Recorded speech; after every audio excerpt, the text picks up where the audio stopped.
ਪੰਜਾਬ ਦਸਤਾਵੇਜ਼ ਦੇ ਦਰਸ਼ਕਾਂ ਲਈ ਅੱਜ ਅਸੀਂ ਲੈ ਕੇ ਹਾਜ਼ਰ ਹਾਂ ਇੱਕ ਖਾਸ ਮੁਲਾਕਾਤ ਮਾਨ ਸਾਹਿਬ ਨਾਲ, ਜਿਹੜੇ ਕਿ ਐਕਸਪਰਟ ਨੇ ਟ੍ਰੈਫਿਕ ਰੂਲਸ ਦੇ, ਟ੍ਰੈਫਿਕ ਬਾਰੇ। ਅਮਰੀਕਾ ਨਾਲ ਸੰਬੰਧ ਰੱਖਦੇ ਆ, ਰਹਿਣ ਵਾਲੇ ਵੈਸੇ ਮੋਰਿੰਡਾ ਦੇ ਨਾਲ ਦੇ ਪਿੰਡ ਦੇ ਆ। ਪੰਜਾਬ ਦੇ ਵਿੱਚ ਹਰ ਸਾਲ 4000 ਮੌਤਾਂ ਹੁੰਦੀਆਂ ਸੜਕਾਂ ਤੇ। ਹਰ ਰੋਜ਼ 14 ਬੰਦੇ ਸੜਕਾਂ ਤੇ ਮਰਦੇ ਆ ਟ੍ਰੈਫਿਕ ਐਕਸੀਡੈਂਟਸ ਦੇ ਵਿੱਚ। ਇਹ ਸਰਕਾਰੀ ਅੰਕੜੇ ਆ। ਅਨਆਫੀਸ਼ੀਅਲੀ ਦੱਸਣ ਚਾਹੁੰਦਾ ਕਿ ਹਰ ਰੋਜ਼ 20 ਤੋਂ ਜ਼ਿਆਦਾ ਲੋਕ ਸੜਕਾਂ ਤੇ ਆਪਣੀ ਜਾਨ ਦਿੰਦੇ ਆ। ਹੁਣ ਇਸ ਬਾਰੇ ਵਿਸਤ੍ਰਿਤ ਜਾਣਕਾਰੀ ਲਵਾਂਗੇ ਮਾਨ ਸਾਹਿਬ ਤੋਂ, ਗੱਲਾਂ ਹੋਰ ਵੀ ਕਰਾਂਗੇ। ਦੀਪ ਸਿੱਧੂ ਜਿਹੜੇ ਕਿ ਇੱਕ ਯੂਥ ਲੀਡਰ ਸੀ ਤੇ ਵਾਰਿਸ ਪੰਜਾਬ ਦੇ ਸੰਚਾਲਕ ਸੀ, ਫਾਊਂਡਰ ਸੀ, ਉਹਨਾਂ ਦੀ ਮੌਤ ਐਕਸੀਡੈਂਟ ਹੋਈ, ਬੜੀ ਚਰਚਾ 'ਚ ਰਹੀ।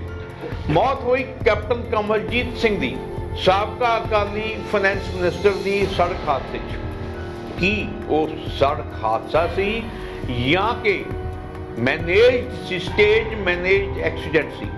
ਇਸ ਬਾਰੇ ਵੀ ਸਪਸ਼ਟੀਕਰਨ ਲਵਾਂਗੇ, ਜਾਣਕਾਰੀ ਲਵਾਂਗੇ ਮਾਨ ਸਾਹਿਬ ਤੋਂ।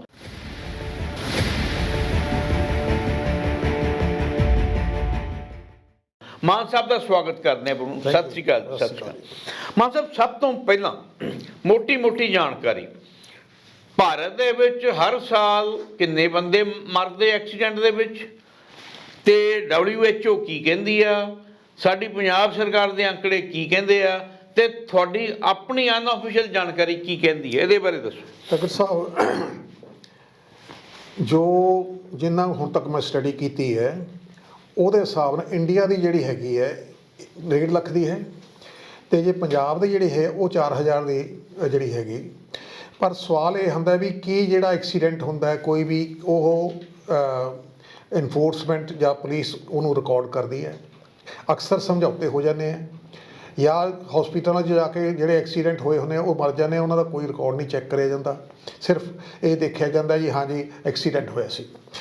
ਹੁਣ ਸਵਾਲ ਇਹ ਹੈ ਵੀ ਜੇ ਪ੍ਰੋਪਰ ਐਕਸੀਡੈਂਟਾਂ ਦਾ ਸਟੇਟਸ ਹੋਏਗੀ, ਉਹਦੇ ਉੱਤੇ ਅਸੀਂ ਇਨਵੈਸਟੀਗੇਟ ਕਰਾਂਗੇ ਵੀ ਵਾਟ ਵਾਸ ਦਾ ਕਾਰਨ ਆਫ ਦੈਟ ਐਕਸੀਡੈਂਟ, ਫਿਰ ਉਹਦੇ ਉੱਤੇ ਅਸੀਂ ਧਿਆਨ ਦੇ ਸਕਦੇ ਹਾਂ ਵੀ ਅਸੀਂ ਉਹਨਾਂ ਚੀਜ਼ਾਂ ਨੂੰ ਅਸੀਂ ਰੋਕੀਏ ਤੇ ਉਹ ਐਕਸੀਡੈਂਟ ਬਚਣ। ਗਿਣਤੀ ਦੱਸੋ। ਹੁਣ ਸਵਾਲ ਇਹ ਹੈ ਜੋ ਆਪਣੇ ਹਿੰਦੁਸਤਾਨ ਦਾ ਹੈ ਉਹ 1.5 ਲੱਖ, ਪੰਜਾਬ ਦਾ 4000, ਪਰ WHO ਦੀ ਰਿਪੋਰਟ ਜਿਹੜੀ ਮੈਂ ਪੜ੍ਹੀ ਹੋਈ ਹੈ ਉਹ 2.5 ਲੱਖ ਹੈ। ਇਹ ਸਾਰੇ ਭਾਰਤ 'ਚ? ਹਾਂਜੀ, ਸਾਰੇ ਭਾਰਤ ਦੀ, ਇੰਡੀਆ ਦੀ ਟੋਟਲ। ਹਾਂਜੀ। ਲੇਕਿਨ ਫਿਰ ਉਹੀ ਸਵਾਲ ਆ ਜਾਂਦਾ, ਇਹ ਹਰੇਕ ਨੂੰ ਪਤਾ ਵੀ ਕੀ ਸਟੈਟਿਕਸ ਇਹਦੇ ਸਹੀ ਹੈ, ਕਿਉਂਕਿ ਇੱਥੇ ਜੋ ਸਾਡੀ ਸਟੈਟਿਕਸ ਜਿਹਨਾਂ ਨੇ ਤਿਆਰ ਕਰਦੀ ਉਹ ਕਹਿੰਦੇ ਵੀ ਕੌਣ ਕਾਲੀ ਕਰੇਗਾ, ਬੈਠ ਕੇ ਸਮਝੌਤਾ ਕਰਾ ਦਿਓ ਉਹ ਆਪਣੇ। ਲੇਕਿਨ ਉਹਦੇ ਨਾਲ ਹੁੰਦਾ ਕੀ ਹੈ, ਜੋ ਸਾਡਾ ਸਟੈਟਿਕਸ ਦੇ ਵਿੱਚ ਸਾਨੂੰ ਪਤਾ ਲੱਗਿਆ ਵਾਟ ਵਾਸ ਦਾ ਕਾਜ਼ ਆਫ ਐਕਸੀਡੈਂਟ, ਉਹਦੇ ਉੱਤੇ ਅਸੀਂ ਵਰਕਆਊਟ ਕਰਾਂਗੇ ਤੇ ਸਿਸਟਮ ਨੂੰ ਅਸੀਂ ਠੀਕ ਕਰ ਸਕਦੇ ਹਾਂ। ਇਹ ਸਾਡੀ ਅਨਗੈਲੀਅਸ ਸਿਸਟਮ ਤੋਂ ਮਤਲਬ ਇਹ ਆ, ਜਦੋਂ ਬਹਿ ਕੇ ਫੈਸਲੇ ਹੋ ਜਾਂਦੇ ਆ ਐਕਸੀਡੈਂਟ ਦੇ, ਤੇ ਉਹ ਫਿਰ ਕਾਗਜ਼ਾਂ 'ਚ ਆਉਂਦਾ ਹੀ ਨਹੀਂ, ਉਹ ਕਾਗਜ਼ਾਂ 'ਚ ਉਹਦਾ ਕਾਰਨ ਨਹੀਂ ਪਤਾ ਲੱਗਦਾ ਵੀ ਕਿਉਂ ਹੋਇਆ, ਕੀ ਕਾਰਨ ਹੈਗਾ, ਕੀ ਅੱਗੇ ਨੂੰ ਬੰਦਾ ਲੱਗਿਆ ਜਾਂ ਵਿੱਚ ਹਿੱਟ ਕਰਿਆ। ਕਿਉਂਕਿ ਅਸੀਂ ਸਿਸਟਮ ਨੂੰ ਤਾਂ ਠੀਕ ਕਰ ਸਕਦੇ ਹਾਂ ਜਦੋਂ ਸਾਡੇ ਸਾਹਮਣੇ ਸਾਨੂੰ ਪਤਾ ਲੱਗੇਗਾ ਵੀ ਵਾਟ ਵਾਸ ਦਾ ਕਾਜ਼ ਆਫ ਦਾ ਐਕਸੀਡੈਂਟ। ਜਦੋਂ ਤੱਕ ਕਾਜ਼ ਦਾ ਨਹੀਂ ਅਸੀਂ ਪ੍ਰੋਪਰ ਇਨਵੈਸਟੀਗੇਟ। ਹੁਣ ਸਵਾਲ ਇਹ ਹੈ, ਫਿਰ ਮੁਸ਼ਕਿਲ ਇਹ ਇੱਕ ਹੌਲਦਾਰ ਨੂੰ ਭੇਜ ਦਿੰਦੇ ਹਾਂ, ਉਹ ਕਰਦਾ ਕੀ ਹੈ ਇੱਥੇ ਸਿਸਟਮ। ਸਾਨੂੰ ਬੜੀ ਦੁੱਖ ਦੀ ਗੱਲ ਹੈ, ਟਰੱਕ ਦਾ ਕਾਰ ਦਾ ਐਕਸੀਡੈਂਟ ਹੋਇਆ ਤਾਂ ਟਰੱਕ ਵਾਲੇ ਦਾ ਕਸੂਰ ਹੈ, ਕਾਰ ਦਾ ਮੋਟਰਸਾਈਕਲ ਦਾ ਐਕਸੀਡੈਂਟ ਹੋਇਆ ਤੇ ਕਾਰ ਵਾਲੇ ਦਾ, ਵੱਡੀ ਗੱਡੀ ਦਾ ਕਸੂਰ, ਵੱਡੀ ਗੱਡੀ, ਸਾਈਕਲ ਵਾਲੇ ਦਾ ਮੋਟਰਸਾਈਕਲ ਦਾ ਹੁੰਦਾ ਮੋਟਰਸਾਈਕਲ। ਤਾਂ ਜਦੋਂ ਤੱਕ ਅਸੀਂ ਪ੍ਰੋਪਰ ਇਹ ਨਹੀਂ ਦੇਖਦੇ ਵੀ technically who was on fault. ਲੇਕਿਨ ਸਾਡੀ ਇੰਸ਼ੋਰੈਂਸ ਸਿਸਟਮ ਵੀ ਇਸ ਤਰ੍ਹਾਂ ਹੀ ਚੱਲ ਰਹੀ ਹੈ, ਜੋ MB ਐਕਟ ਦੇ ਦਿੱਤਾ ਵੀ ਚਾਹੇ ਕਿਸੇ ਦਾ ਵੀ ਐਕਸੀਡੈਂਟ ਹੈ, ਇੱਥੇ ਇਹ ਨਹੀਂ ਦੇਖਿਆ ਜਾਂਦਾ ਵੀ ਹੂ ਵਾਜ਼ ਔਨ ਫਾਲਟ।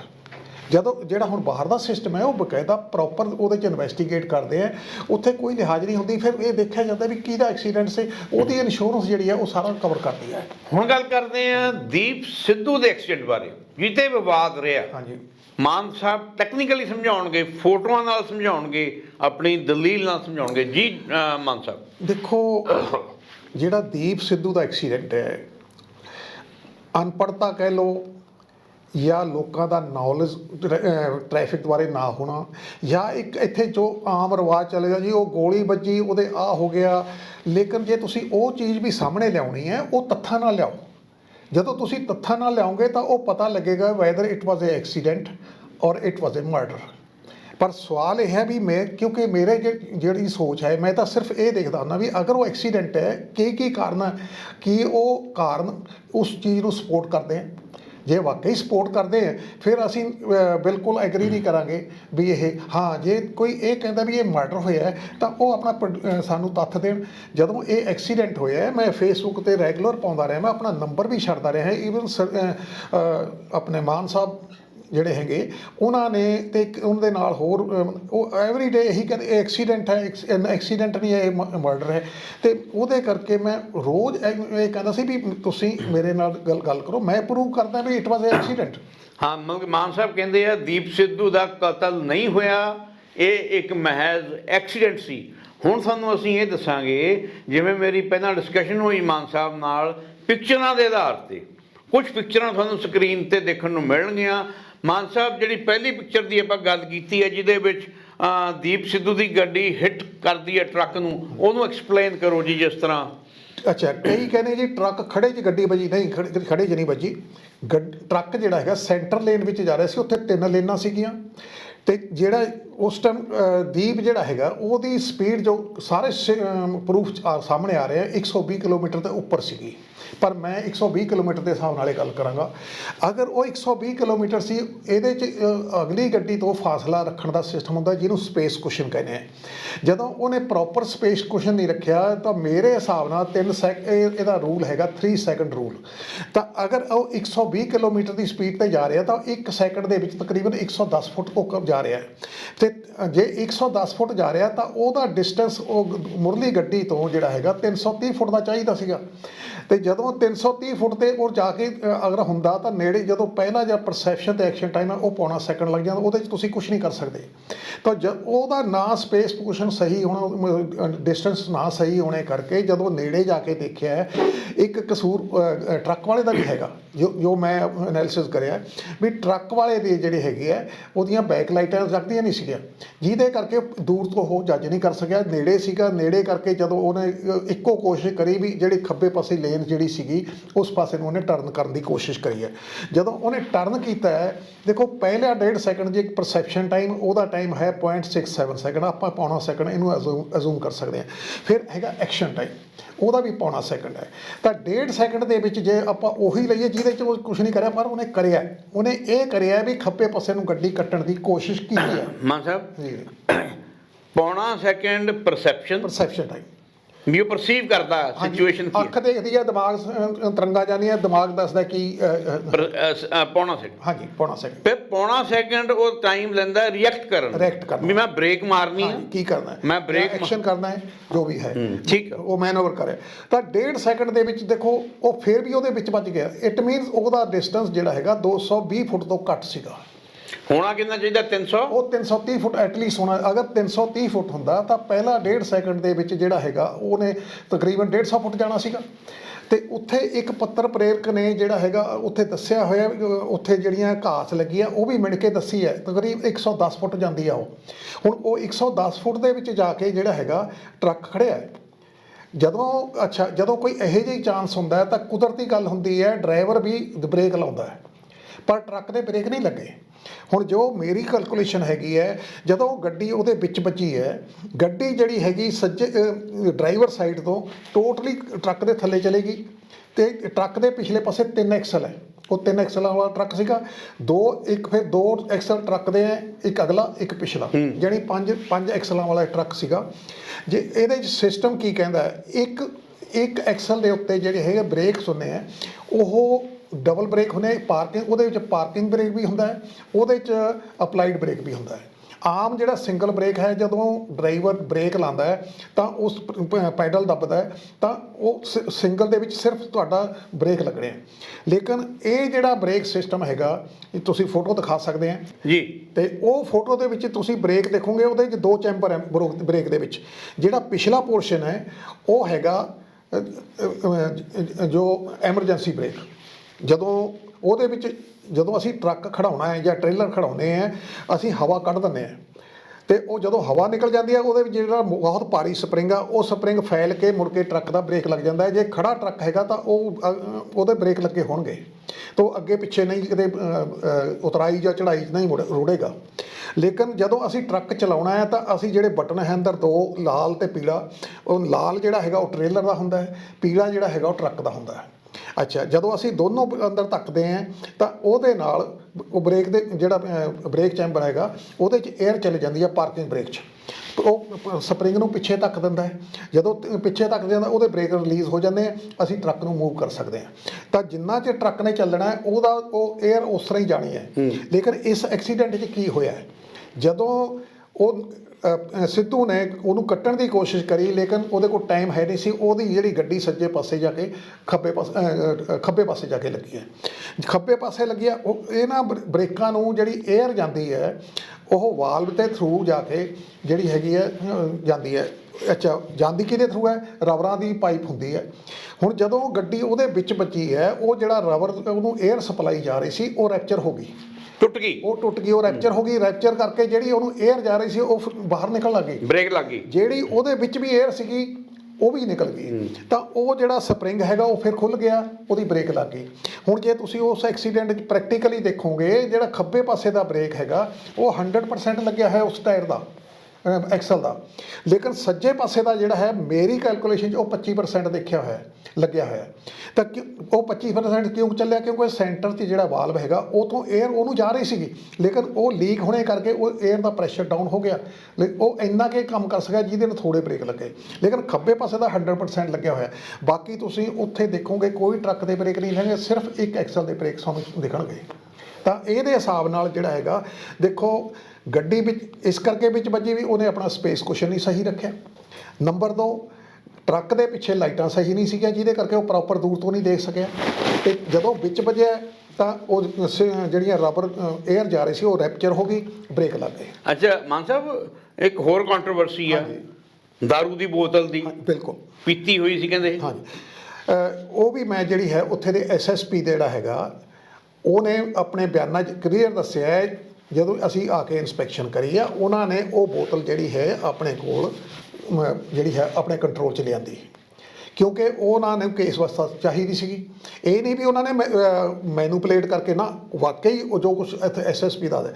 ਦੂਸਰੀ ਗੱਲ ਮੈਂ ਤੁਹਾਨੂੰ ਥੋੜ੍ਹਾ ਜਿਹਾ ਇੱਕ ਗੱਲ ਦੱਸਦਾ, ਕਿਉਂਕਿ ਮੇਰੇ ਥੋੜ੍ਹੇ ਜਿਹੇ ਚਲੋ ਆਪਣੇ ਹਰਿਆਣਾ ਦੇ ਜਿਹੜਾ ਸਪੀਕਰ ਸਾਹਿਬ ਹੈ ਗਿਆਨਚੰਦ ਗੁਪਤਾ, ਮੈਂ ਸਪੈਸ਼ਲੀ ਉਹਨਾਂ ਨੂੰ ਰਿਕੁਐਸਟ ਕਰੀ ਸੀਗੀ। ਮੈਂ ਕਿਹਾ ਜੀ ਅਗਰ ਹੋ ਸਕਦਾ ਮੈਨੂੰ ਉੱਥੇ ਭੇਜੋ, ਮੈਂ ਸਾਰਾ ਉੱਥੇ ਇਨਵੈਸਟੀਗੇਟ ਕਰਾਂਗਾ, ਕਿਉਂਕਿ ਮੇਰੇ 'ਚ ਨੌਲੇਜ ਹੈ। ਚਲੋ ਉਹ ਨਹੀਂ ਹੋ ਸਕਿਆ, ਪਰ ਮੇਰੀ ਵਰਬਲ ਜ਼ਰੂਰ ਗੱਲ ਹੋਈ ਹੈ। ਜੋ ਕੁਛ ਮੈਂ ਜੋ ਕੁਛ ਵੀ ਉਹਦੇ ਬਾਰੇ ਫੋਟੋਆਂ ਜਾਂ ਇੰਟਰਵਿਊਜ਼ ਆਉਂਦੇ ਮੈਂ ਸਾਰੀਆਂ ਉਹਨੂੰ ਦੇਖਦਾ ਰਿਹਾ ਔਰ ਸਾਰੀਆਂ ਰਿਕਾਰਡ ਕਰੀਆਂ। ਇੱਕ ਮਿੰਟ, ਹਾਂਜੀ ਦਰਸ਼ਕਾਂ ਨੂੰ ਦੱਸ ਦਈਏ, ਮਾਨ ਸਾਹਿਬ ਨੇ 6 ਸਾਲ ਟਰੱਕ ਚਲਾਇਆ ਟਰਾਲਾ ਅਮਰੀਕਾ 'ਚ। 1988 'ਚ ਅਮਰੀਕਾ ਗਏ ਸੀ, ਟਰੱਕ ਚਲਾਉਂਦੇ ਰਹੇ। 50 ਟਰੱਕਾਂ ਦੀ ਕੰਪਨੀ ਇਹਨਾਂ ਦੀ ਅਮਰੀਕਾ 'ਚ, ਜਿਹੜਾ ਕਿ ਹੁਣ ਇਹਨਾਂ ਦਾ ਬੇਟਾ ਉਹਨਾਂ ਨੂੰ ਸੰਭਾਲਦਾ। ਟਰੱਕਿੰਗ ਦਾ ਬਹੁਤ ਤਜਰਬਾ ਇਹਨਾਂ ਨੂੰ। ਪੰਜਾਬ ਦੇ ਵਿੱਚ ਟਰੱਕ ਕਿਵੇਂ ਚੱਲਦੇ ਆ, ਅਮਰੀਕਾ ਦੇ ਵਿੱਚ ਕਿਵੇਂ ਚੱਲਦੇ ਆ, ਅਮਰੀਕਾ ਦੇ ਵਿੱਚ ਸੜਕਾਂ ਦੀ ਕੀ ਹਾਲਤ ਆ, ਉੱਥੇ ਕਿਹੋ ਜਿਹੇ ਨਿਸ਼ਾਨ ਆ ਸੜਕਾਂ 'ਤੇ, ਪੰਜਾਬ 'ਚ ਕਿਹੋ ਜਿਹੇ ਆ। ਹੁਣ ਇਹਨਾਂ ਨੇ ਇਹ ਇੰਟਰਸਟ ਕਿਉਂ ਲੈਣਾ ਸ਼ੁਰੂ ਕੀਤਾ? ਇਹਨਾਂ ਦੇ ਬੇਟੇ ਦੀ ਡੈਥ ਹੋ ਗਈ ਸੀ 21 ਸਾਲ ਦੀ ਉਮਰ 'ਚ, ਪੰਚਕੂਲੇ ਇੱਕ ਐਕਸੀਡੈਂਟ 'ਚ। ਕਿਹੜੇ ਸੰਨ ਸਰ? 95 'ਚ। 95 ਤੋਂ ਬਾਅਦ ਫਿਰ ਇਹਨਾਂ ਨੇ ਧਾਰ ਲਿਆ ਵੀ ਬੱਚੇ ਦੀ ਯਾਦ ਦੇ ਵਿੱਚ ਸੁਧਾਰ ਲਿਆਉਣਾ ਸੜਕਾਂ ਦੇ ਵਿੱਚ, ਟ੍ਰੈਫਿਕ ਰੂਲਸ ਦੇ ਵਿੱਚ, ਇਹਦੇ ਲਈ ਕੰਮ ਕਰਨਾ, ਆਪਣੇ ਆਪ ਨੂੰ ਸਮਰਪਿਤ ਕਰਤਾ। ਕਾਹਦੇ ਲਈ? ਟ੍ਰੈਫਿਕ ਲਈ, ਟ੍ਰੈਫਿਕ ਰੂਲਸ ਲਈ, ਹਾਦਸਿਆਂ ਨੂੰ ਘਟਾਉਣ ਲਈ ਸਟੱਡੀ ਕੀਤੀ, ਡੈਪਥ 'ਚ ਗਏ ਕਿ ਐਕਸੀਡੈਂਟ ਕਿਉਂ ਹੁੰਦੇ ਆ, ਬਹੁਤ ਜਾਣਕਾਰੀ ਰੱਖਦੇ ਆ। ਆਪਣੇ ਬੇਟੇ ਦੀ ਯਾਦ ਵਿੱਚ ਇਹ ਸੇਵਾਵਾਂ ਮੁਫਤ ਦਿੰਦੇ ਆ, ਪੰਜਾਬ ਪੁਲਿਸ ਨੂੰ ਵੀ ਦਿੰਦੇ ਆ, ਸਾਰਿਆਂ ਨੂੰ ਦੱਸਦੇ ਆ ਕਿ ਤੁਸੀਂ ਬਈ ਟ੍ਰੈਫਿਕ ਰੂਲਸ ਨਿਯਮਾਂ ਦੀ ਨੂੰ ਫੋਲੋ ਕਰੋ, ਐਕਸੀਡੈਂਟ ਘਟਾਓ। ਹਾਂਜੀ, ਹੁਣ ਫਿਰ ਉਹਨੇ ਦੀਪ ਸਿੱਧੂ ਤੇ ਇੱਕ ਗੱਲ ਮੈਂ ਹੋਰ ਕਹਾਂਗਾ। ਦੇਖੋ, ਮੈਂ ਦੀਪ ਨਾਲ ਮੇਰਾ ਕੋਈ ਸੰਬੰਧ ਨਹੀਂ, ਜਾਂ ਮੈਨੂੰ ਉਹਦੇ ਨਾਲ ਕੋਈ ਐਲਰਜੀ ਨਹੀਂ ਹੈ। ਮੇਰਾ ਤਾਂ ਸਿਰਫ ਇੱਕ ਫਰਜ਼ ਹੈ ਵੀ ਅਗਰ ਅਸੀਂ ਪ੍ਰੋਪਰ ਇਨਵੈਸਟੀਗੇਟ ਕਰਾਂਗੇ ਐਕਸੀਡੈਂਟਾਂ ਦਾ, ਤਦ ਜਾ ਕੇ ਅਸੀਂ ਐਕਸੀਡੈਂਟਾਂ ਉੱਤੇ ਕੋ ਵਰਕਆਊਟ ਕਰ ਸਕਦੇ ਹਾਂ। ਅਤੇ ਜੇ ਅਸੀਂ ਸਿਰਫ ਬਗੈਰ ਸੋਚੇ ਸਮਝੇ, ਜਦੋਂ ਨੌਲੇਜ ਨਹੀਂ ਹੈ, ਜੇ ਕਹੀਏ ਉਹ ਗੋਲੀ ਲੱਗੀ ਆਹ ਹੋ ਗਿਆ। ਦੇਖੋ ਹੁਣ ਮਸਲਾ ਇੱਕ ਆ ਗਿਆ, ਦੀਪ ਦੇ ਸਿਰ ਦੇ ਵਿੱਚ ਸੱਟ ਵੱਜੀ ਹੈ, ਜਦੋਂ ਸੱਜੇ ਪਾਸੇ ਉਹ ਲੱਗਦਾ ਹੈ, ਉਹਦੀ ਸਾਹਮਣੇ ਦੀ ਵਿੰਡਸ਼ੀਲਡ ਔਰ ਜਿਹੜਾ ਜਿਹਦੇ 'ਚ ਵਿੰਡਸ਼ੀਲਡ ਪਿਕਅਪ ਹੁੰਦੀ ਹੈ, ਉਹ ਸਾਰਾ ਹੀ ਟੁੱਟ ਕੇ ਜਿਹੜਾ ਜਾ ਕੇ ਉਹਦੇ ਸਿਰ ਦੇ ਵਿੱਚ ਵੱਜਿਆ। That was the cause of the death. ਹੁਣ ਕਈ ਕਹਿੰਦੇ ਜੀ ਗੋਲੀ ਵੱਜੀ, ਦੱਸੋ ਗੋਲੀ ਜੇ ਵੱਜੀ ਹੈ, ਜੇ ਕੋਈ ਕਹਿੰਦਾ ਵੀ ਹੈ ਤਾਂ ਦੇਖੋ ਇੱਕ ਚੀਜ਼ ਮੈਂ ਰਿਕੁਐਸਟ ਕਰਾਂਗਾ, ਮੇਰਾ ਨੰਬਰ ਹੈਗਾ 9872948988। ਬੜੀ ਖੁਸ਼ੀ ਨਾਲ ਚੰਗੀ ਭਾਸ਼ਾ 'ਚ ਤੁਸੀਂ ਮੇਰੇ ਨਾਲ ਡਿਸਕਸ ਵੀ ਕਰ ਸਕਦੇ ਆ। ਮੈਂ ਪ੍ਰੂਵ ਕਰਾਂਗਾ ਵੀ ਇਹ ਕਿਸ ਤਰ੍ਹਾਂ ਹੈ, ਕਿ ਕਈ ਵਾਰੀ ਉਸ ਟਾਈਮ ਵੀ ਮੈਂ ਕਹਿੰਦਾ ਸੀਗਾ ਕਿਉਂਕਿ ਮੈਂ ਤੱਥਾਂ ਦੇ ਨਾਲ ਗੱਲ ਕਰਦੀ ਹਾਂ, ਇਹਨੂੰ ਐਕਸੀਡੈਂਟ ਪ੍ਰੂਵ ਕਰਨਾ ਹੈ ਜੋ ਜਿਸ ਤਰ੍ਹਾਂ ਸਿਸਟਮ ਹੁੰਦਾ ਹੈ। ਤਾਂ ਦੇਖੋ ਇਹ ਵਾਕਈ ਐਕਸੀਡੈਂਟ। ਅੱਛਾ, ਹੁਣ ਸਵਾਲ ਸਾਡੀ ਡਿਸਕਸ਼ਨ ਕੀ ਹੈ? ਸਾਡੀ ਡਿਸਕਸ਼ਨ ਸਿਰਫ ਇਹ ਹੈ ਵੀ ਅਗਰ ਅਸੀਂ ਹਰੇਕ ਚੀਜ਼ ਨੂੰ ਇਸ ਤਰ੍ਹਾਂ ਕਹਾਂਗੇ ਆਹ ਹੋ ਗਿਆ, ਆਹ ਹੋ ਗਿਆ, ਜੇ ਅਸੀਂ ਟ੍ਰੈਫਿਕ ਲਾ ਦੇ ਉੱਤੇ ਕੁਛ ਨਹੀਂ ਸਿੱਖਾਂਗੇ, ਕਾਨੂੰਨ ਜੋ ਲਾ ਹੈ, ਤਾਂ ਐਕਸੀਡੈਂਟ ਦੇਖੋ ਰੋਜ਼ ਇਸ ਤਰ੍ਹਾਂ ਹੀ ਵਾਪਰ ਰਹੇ ਹੈ। ਪਰ ਸਾਨੂੰ ਇਹੀ ਕੋਸ਼ਿਸ਼ ਕਰਨੀ ਚਾਹੀਦੀ ਹੈ ਵੀ ਅਸੀਂ ਟ੍ਰੈਫਿਕ ਲਾ ਨੂੰ ਸਮਝੀਏ ਔਰ ਅਕਾਰਡਿੰਗ ਟੂ ਦਾ ਲਾਜ਼ ਅਸੀਂ ਡਰਾਈਵ ਕਰੀਏ ਤਾਂ ਕਿ ਸਾਡੀਆਂ ਜਾਨਾਂ ਬਚਣ। ਹੁਣ ਇੱਕ ਚੀਜ਼ ਇਹਦੇ ਛੋਟੀ ਜਿਹੀ ਆ ਜਾਂਦੀ ਹੈ ਹੋਰ, ਕਈ ਵਾਰੀ ਤੁਸੀਂ ਦੇਖੋਗੇ ਗੱਡੀ ਆ ਰਹੀ ਹੁੰਦੀ ਹੈ, ਕਾਰ ਆ ਰਹੀ ਹੈ, ਤੁਸੀਂ ਭੱਜ ਕੇ ਉਹਦੇ ਮੂਹਰੇ ਦੀ ਲੰਘਣ ਦੀ ਕੋਸ਼ਿਸ਼ ਕਰਦੇ ਆ, ਤੁਸੀਂ ਸੋਚਦੇ ਮੈਂ ਲੰਘ ਜਾਣਾ, ਲੇਕਿਨ ਉਹਦਾ ਸਪੀਡ ਔਰ ਕਦੇ ਕੈਲਕੂਲੇਟ ਨਹੀਂ ਕਰ ਸਕਦੇ। ਹੁੰਦਾ ਕੀ ਆ, ਜਿਹੜਾ ਜੋ ਮੈਂ 1.5 ਸੈਕਿੰਡ ਪਹਿਲਾਂ ਦੱਸਿਆ ਹੈ, ਉਹ ਕਾਰ ਜਾਂ ਟਰੱਕ ਜਾਂ ਬੱਸ ਵਾਲਾ ਬ੍ਰੇਕ ਨਹੀਂ ਲਾ ਸਕਦਾ। ਤੁਸੀਂ ਉਹਦੇ ਡਿਸਟੈਂਸ ਦੇ ਅੰਦਰ ਗਏ, ਨੈਚੁਰਲੀ ਤੁਹਾਨੂੰ ਉਹ ਬਚਾ ਨਹੀਂ ਸਕਦਾ। ਤਾਂ ਹਮੇਸ਼ਾ ਕੋਸ਼ਿਸ਼ ਕਰੀਏ ਤਾਂ ਕਿ ਟ੍ਰੈਫਿਕ ਲਾ ਦੇ ਉੱਤੇ ਅਸੀਂ ਕੋਈ ਸੂਝ ਕਰੀਏ ਤਾਂ ਕਿ ਜਿਹੜੀਆਂ ਜਾਨਾਂ ਅਜਾਈ ਜਾ ਰਹੀਆਂ ਇਹ ਨਾ ਜਾਣ। ਡਾਕਟਰ ਸਾਹਿਬ, ਮਾਨ ਸਾਹਿਬ ਤੁਸੀਂ ਐਕਸਪਲੇਨ ਕਰ ਰਹੇ ਸੀ ਉਹ ਸੀਟ ਵਾਲਾ, ਬਈ ਦੀਪ ਸਿੱਧੂ ਨੂੰ ਜਦੋਂ ਉਹ ਟੱਕਰ ਹੋਈ, ਉਹ ਸੀਟ ਪਿੱਛੇ ਗਈ, ਫਿਰ ਅੱਗੇ ਐਕਸ਼ਨ ਰਿਐਕਸ਼ਨ। ਨਾਲ ਇਹ ਵੀ ਦੱਸ ਦਿਓ ਬਈ ਉਹਨਾਂ ਦੇ ਨਾਲ ਕਹਿਣ ਚਾਹੁੰਦਾ ਵੀ ਉਹਨਾਂ ਦੀ ਸਹੇਲੀ ਬੈਠੀ ਸੀ ਕੁੜੀ, ਤੇ ਉਹਨੂੰ ਸੱਟ ਕਿਉਂ ਨਹੀਂ ਵੱਜੀ, ਉਹਦੇ ਝਰੀਟ ਨਹੀਂ ਆਈ। ਹੁਣ ਸਵਾਲ ਇਹ ਹੈ, ਲੜਕੀ ਨਾਲ ਬੈਠੀ ਹੈ, ਲੜਕੀ ਉਸ ਟਾਈਮ ਸੌਂ ਰਹੀ ਸੀਗੀ ਜੋ ਸਾਹਮਣੇ ਆਇਆ, ਲੇਕਿਨ ਸੌਂ ਕਿਸ ਤਰ੍ਹਾਂ ਰਹੀ, ਉਹ ਸੀਟ ਨੂੰ ਟੋਟਲੀ ਪਿੱਛੇ ਸਿੱਟ ਕੇ ਸੋ ਰਹੀ ਸੀਗੀ ਔਰ ਉਹਦੇ ਸੀਟ ਬੈਲਟ ਵੀ ਲੱਗੀ ਹੋਈ ਸੀ, ਕਿਉਂਕਿ ਉਹ ਅਮਰੀਕਨ ਲੜਕੀ ਸੀਗੀ, ਸ਼ੀ ਨੋ ਦਾ ਰੂਲ, ਤੇ ਉਹਦੇ ਸੀਟ ਬੈਲਟ ਲੱਗੀ ਹੋਈ ਸੀਗੀ। ਅੱਛਾ, ਹੁਣ ਸਵਾਲ ਆ ਗਿਆ, ਜਦੋਂ ਉਹ ਐਕਸੀਡੈਂਟ ਹੋਇਆ ਉਹ ਪਾਸਾ ਉਹਦਾ ਨਹੀਂ ਵੱਜਿਆ, ਉਹ ਪਾਸਾ ਗੱਡੀ ਦਾ ਟੁੱਟਿਆ ਵੀ ਨਹੀਂ।